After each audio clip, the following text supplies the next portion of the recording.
आजच्या या आटपाडी तालुक्यातील ओबीसी समाजाच्या वतीनं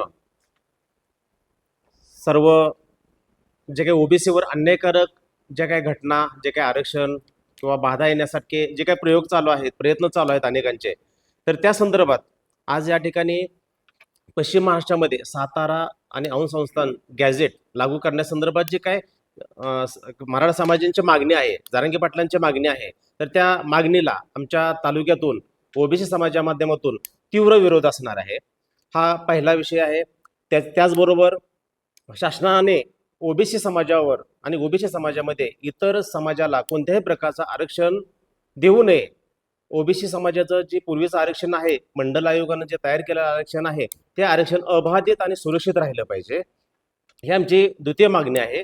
त्याचबरोबर ज्या आपल्या आटपाडीसारख्या सर्व समाजाच्या सलोख्यातून अगदी सर्व प्रकारचे व्यावसायिक असतील, राजकीय लोक असतील, सर्व ह्या ठिकाणी तालुक्यामध्ये जातीय सलोखा राखण्याचं काम आज अखेर सर्व नेते मंडळांनी किंवा व्यावसायिकांनी केलेलं आहे.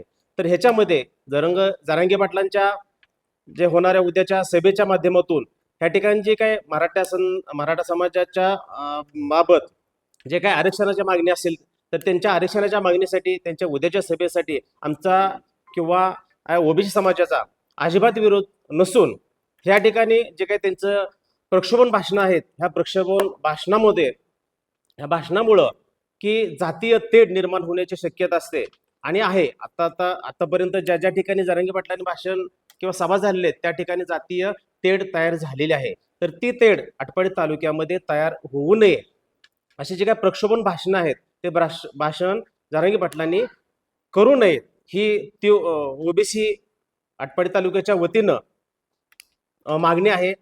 त्याचबरोबर ह्या ठिकाणी जर ओबीसीवर अन्याय होण्यासारखे काही जर भाषणामध्ये जर आढळून आल्यास तर ओबीसी समाज, आटपाडी तालुक्यातील सर्व समाज बांधव ही कदापि सहन करून घेणार नाही. त्या ठिकाणी जर प्रक्षोभन भाषण होत असेल, करत असतील, तर आम्ही ओबीसी समाजाच्या माध्यमातून जारंगे पाटलांना उद्या काळे झेंडे दाखवून त्या ठिकाणी त्यांचा तीव्र निषेध व्यक्त केला जाईल. त्याचबरोबर आज या ठिकाणी ओबीसी समाजा माध्यमातून जो काही मराठा समाजामध्ये कुणबी आहे, जे काही मूळ ओबीसी कुणबी आहेत, त्यांना आमचा अजिबात विरोध नाही.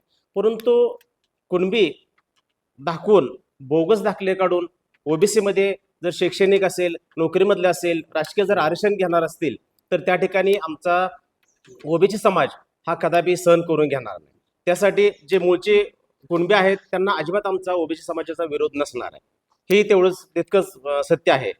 तर ह्या ठिकाणी ह्याच मागण्या आटपाडी तालुक्याच्या ओबीसीच्या सर्व घटकांच्या माध्यमातून आम्ही मागणी करीत आहोत.